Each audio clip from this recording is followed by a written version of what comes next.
African civilization is primitive. Okay, I have heard this. I am Joana. I uncover Africa's untold stories and help you heal through storytelling. I've received this comment: African civilization, cultures, history, empires, kingdoms, labeled as primitive. Let's debunk, let's unpack that word primitive, because in its generic meaning, neutral dictionary meaning, primitive means basic, simple, not yet advanced. If that is the context it was even used, we still have to debunk it.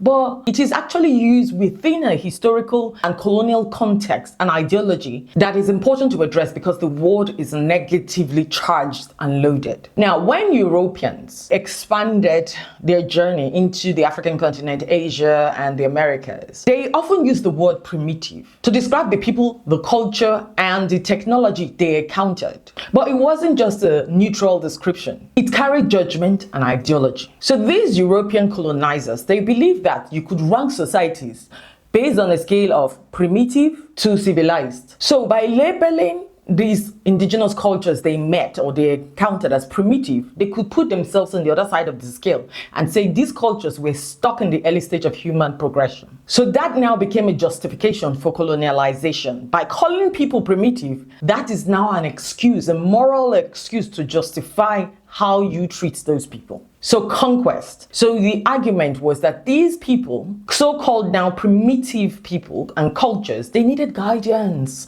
from European colonizers. And that fell into that concept of the white man's burden, the civilizing mission. And this was a system, a very simplistic system to erase complexity.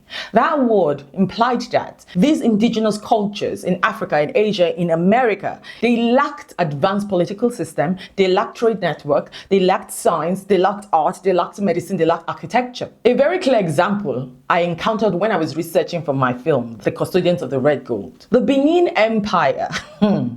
When European colonizers saw the artistry, the engineering, the systems that they had, actually they said, no, these bronze could not have been made by such people because they are primitive. It must have been left behind by the Portuguese. You see the impact of this negatively charged word primitive used in historical and colonial context. And because of that, calling a culture, a past culture or civilization primitive is derogatory and it is outdated. Just accept that. If you're looking for a word to use, you can say pre-industrial, you can say indigenous, you can say traditional, until at least those ones now become derogatory. It always depends on the context and how, who, when they use it. And that is why we must challenge that word and the use and the ideology behind that word, because it's not just about history, it's about dignity and accuracy. Building a ladder, putting yourself on top, labeling others primitive because you are too blind to see beyond where you are on top, does not justify conquest, looting, and exploitation today. And here is the twist. From the so-called primitive civilizations, European colonizers stole, and till today, that legacy is still on in the museums. So if these societies were so primitive, are you telling me stealing is an advanced virtue or value we should aspire to? Is that civilization? So this ideology just justifies colonialization, exploitation, present-day exploitation, and conquest. It justifies it not even only to the people that you do that to, but even also to your people that are ignorant about the state of things. I'm Joana. I uncover Africa's untold stories and help you heal through storytelling.